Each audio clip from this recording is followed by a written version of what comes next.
Guys, आप लोगों ने अपनी स्कूल्स की किताबों में पीरियोडिक टेबल तो जरूर देखी होगी और उसके कुछ एलिमेंट आज भी आपको याद होंगे, जैसे कि hydrogen, helium, oxygen, nitrogen, isn't it?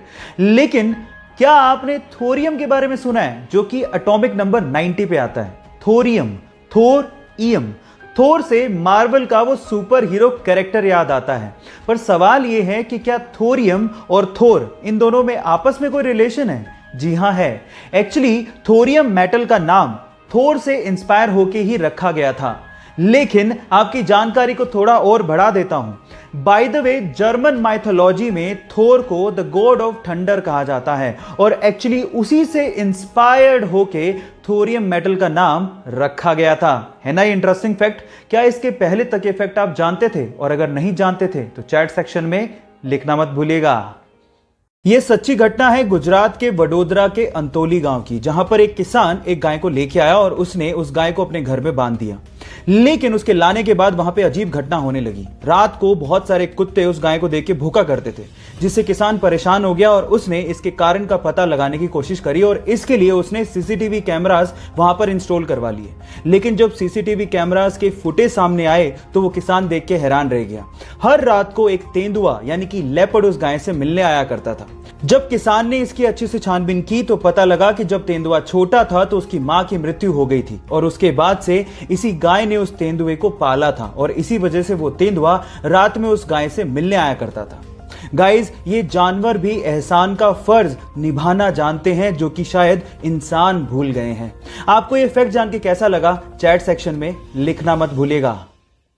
Life में सक्सेसफुल होने के लिए सेल्फ कंट्रोल का होना बहुत ज्यादा जरूरी है और अगर आपको लगता है कि आप में सेल्फ कंट्रोल की बहुत ज्यादा कमी है और आप इसे बढ़ाना चाहते हैं तो मेरे पास आपके लिए एक सिंपल सा तरीका है। इसके लिए आपको क्या करना है, अपना डेली रूटीन का वर्क अपने नॉन डोमिनेंट हैंड से करना है। अब ये नॉन डोमिनेंट हैंड क्या होता है? मान लीजिए कि आप अपना सारा काम अपने राइट हैंड से करते हैं, तो इसका मतलब आपका राइट हैंड आपके लिए डोमिनेंट हैंड हो गया। तो इसका मतलब आपका लेफ्ट हैंड आपके लिए नॉन डोमिनेंट हैंड हो गया। अब स्टडीज ये कहती हैं कि जो व्यक्ति अपना ज्यादातर काम अपने नॉन डोमिनेंट हैंड से भी ट्राई करता है, उसका सेल्फ कंट्रोल अपने आप बढ़ने लगता है। गाइस, ये फैक्ट जान के आपको कैसा लगा? चैट सेक्शन में लिखना मत भूलिएगा। इंडिया में हर साल 28 फरवरी को साइंस डे यानी कि विज्ञान दिवस मनाया जाता है। उसके पीछे का रीजन ये है कि 28 फरवरी 1928 को डॉक्टर सीवी रमन ने रमन इफेक्ट की डिस्कवरी की थी। लेकिन अगर मैं आपसे सवाल पूछूं कि स्विट्जरलैंड में साइंस डे कब और क्यों मनाया जाता है, तो आप लोग क्या कहेंगे?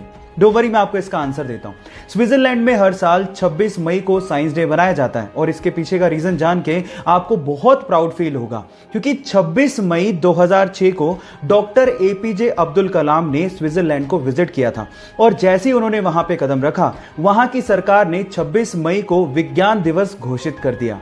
यह फैक्ट जान के आपको कैसा लगा? चैट सेक्शन में लिखना मत भूलिएगा। किशोर दा, मोहम्मद रफी, इनके गाने आज भी बहुत ही ज्यादा सदाबहार हैं, पर आज के यूथ से ये कम ही उम्मीद है कि वो इनके गाने सुनते होंगे क्या। लेकिन जब मैंने 23 वर्षीय केरला के रहने वाले सौरभ किशन की आवाज सुनी और उसने जब मोहम्मद रफी के गाने गाए तो मुझे वो लेजेंडरी मोहम्मद रफी की याद दिला गए। गाइस, अगर आपने नहीं सुना है तो प्लीज सुनिए।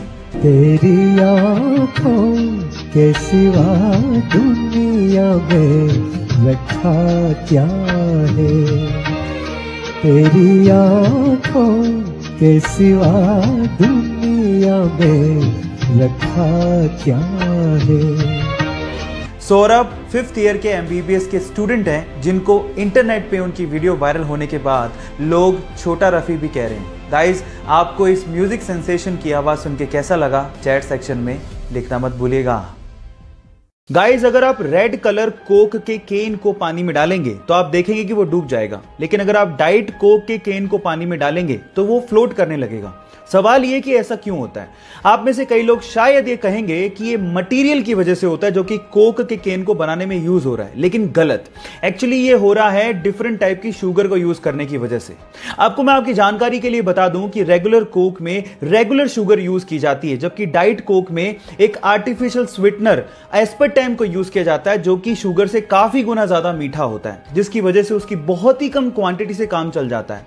और इसी एस्पर्टेम की वजह से, क्योंकि उसकी क्वांटिटी बहुत कम यूज हुई है, डाइट कोक पानी के मुकाबले बहुत ही कम डेंस होता है और फ्लोट करने लगता है। क्या इसके पहले तक इफेक्ट आप जानते थे? और अगर नहीं जानते थे तो चैट सेक्शन में लिखना मत भूलिएगा।